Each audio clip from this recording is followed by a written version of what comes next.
या जानने की कोशिश करते हैं तो निश्चित रूप से इस भ्रम से दूर होना पड़ेगा। जहाँ तक इस बैरागी को कोई जानने पहचानने वाली आत्माएं अभिमानी समझती हैं, तो इस बैरागी का ये दावा है कि 1 महीने के अंदर वो 7 नियम जो पहले उपदेश में बताया गया है उसको पालन करें और इस योग के द्वारा, जिसको तपस्या कहते हैं, इस ज्योतिर्लिंग जो मंदिरों में देखते हैं वो वस्तुगत चीज़ें हैं, उसको उस विधान से देखें जिस विधि विधान से देखने की प्रक्रिया है। और वही ज्योतिर्लिंग से आपको ज्योति न दिखे तो बताएं कि ये बैरागी कैसे झूठा है या चाहे कैसे अभिमानी है। उस ज्योतिर्लिंग में आपको ज्योत दिखेगी और 1 महीने के बाद बराबर जैसे जैसे नियम का पालन करेंगे ऐसे ऐसे आपको सुखद स्थिति बदलेगी। जब पूरा परिवार यही कर्म करता है तो पूरा परिवार में सतयुग आ जाएगा।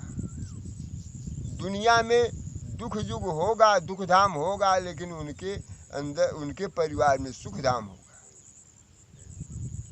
बगैर कर्म किए फल की इच्छा कभी नहीं करनी चाहिए, ये सभी लोगों ने कहा है, कोई नई बात नहीं है। और कर्म के अलावा दूसरा कुछ है भी नहीं। जहाँ तक भक्ति की बात है, मैं भक्ति बता देता हूँ। देखिए, भक्ति तो आत्मा करती है, शरीर नहीं करती है। और भक्ति कब होती है?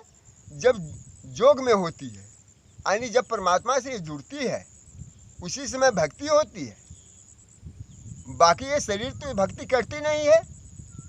यदि ये आवाज़ निकल रहा है, ये शरीर, ये साधन है आत्मा के, बस ये आवाज़ निकाल रही है। बाकी ये परमात्मा से जब बातें करेगी तो इस आवाज़ की ज़रूरत नहीं होती है, वो अंतर्मुखी हो जाती है। इस आवाज़ की ज़रूरत नहीं होती है, उसके हर काम अंतर्मुखी होते हैं, तभी जो है मस्तिष्क परमात्मा तक वो पहुंचाता है।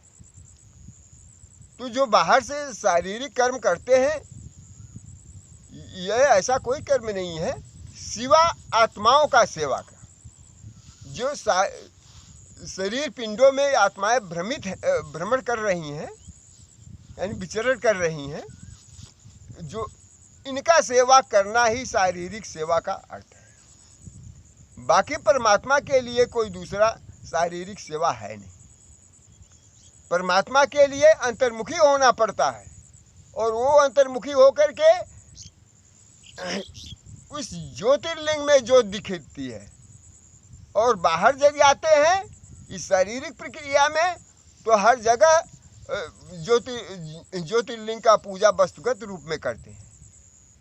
उससे तो कुछ मिलता नहीं है, क्योंकि वो वस्तुगत चीज़ें हमारे लिए नहीं है, परमात्मा के लिए नहीं है। वस्तुगत चीज़ें वस्तुगत शरीर के लिए है।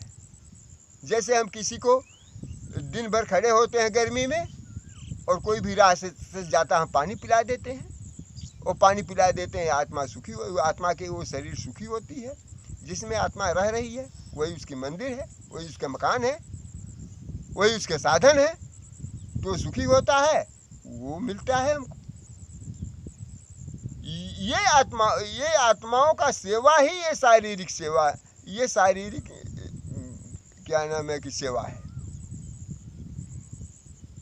तो अशरीरी आत्मा अशरीरी परमात्मा का जब पूजा करेगी या भक्ति करेगी, अपने कर्मों को बदलेगी, तो अंतर्मुखी होकर के करती है। बाहर ये शरीरधारी आत्माओं का पूजा है, यानी इनका सेवा है।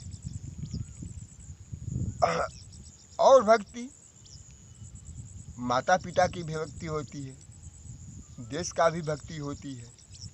भक्ति के अनेक रूप हैं, लेकिन हम परमात्मा की भक्ति बताते हैं। जब आत्मा अपने कर्मों पर उतारू हो जाए, अपने कर्मों को सुचारू रूप से करे, अपने को जान ले, तब अध्यात्म वहाँ से शुरू होता है, यानी प्राइमरी पढ़ाई शुरू हो गई। जब जब पास में पास हो गई तो आगे वो बढ़ती जाएगी, यानी जोगी बनेगी। और जब जोगी बनेगी तो योग का अभी एक वस्तु दिखाया हूँ, योग साधना में यह भी उस लाइट स्वरूप परमात्मा का एक किरण का वो रास्ता बताया हूँ, विधि बताया हूँ। अभी उस ब्रह्मांड में जाने पर, उस एरिया में जाने पर, जिसको दिव्य दृष्टि कहते हैं, बहुत से ज्योतियां हैं, यानी पूरा ब्रह्मांड इस ज्ञान से भरा हुआ है। वो दिव्य दृष्टि का अलग नजारा पहले नहीं मिलेगा। पहले 5 तक पढ़ाई पढ़ना पड़ेगा, यानी स्वदर्शी बनना पड़ेगा, आत्मज्ञान धारण करना पड़ेगा, प्राप्त करना पड़ेगा। तब परदर्शी होंगे, तब परमात्मा का दर्शन होगा। पुनः इस बात को दोहराता है बैरागी, यदि कोई आत्मा अभिमानी कहता है तो ये उनकी भूल है। ये बैरागी को इतना ज्ञान है, वो चाबी मिल गई है कि जो विज्ञान इतना कुछ कर सकता है तो ज्ञानी आत्मा क्यों नहीं कर सकती है। जब वो परमात्मा को जान लेगी, अपने को जान लेगी, तो शांत व्यवस्था क्यों नहीं आ सकती है, बराबर आ सकती है। इसमें कोई दो राय नहीं है। जो पुस्तकों में अर्थ का अनर्थ कर दिया गया है, केवल उसी को सुधारना है और अपने कर्मों पर ध्यान देना है। आत्मा अपने कर्मों पर आ जाए तो विज्ञान हारेगा, ज्ञान जीतेगा। अभी विज्ञान जीता हुआ है, ज्ञान हारा हुआ है। इसलिए हम ज्ञानी है ही नहीं है। ज्ञानी कब होंगे, जब अपने कर्मों पर, यानी पूरे आत्माओं की बात कर रहे हैं, पूरे अपने कर्मों को करेंगे। जब तक अपने कर्म को नहीं करेंगे तो कैसे ज्ञानी बन पाएंगे। कल के ही उपदेश में मैं कहा हूँ, यदि कोई कलर के आकर के पूरा खेती देख ले तो किसान थोड़ी बन जाएगा। वो ऑफिस का कलर का ही रहेगा, कि वो देख लेने से वो किसान नहीं बन जाएगा। किसानी का काम सीखने के लिए भी समय चाहिए, समय लगता है, उसको करके देखना पड़ता है। तो आइए आप लोग करके देखें, इस बैरागी के बात कितने सत्य हैं, इस कर को देखें।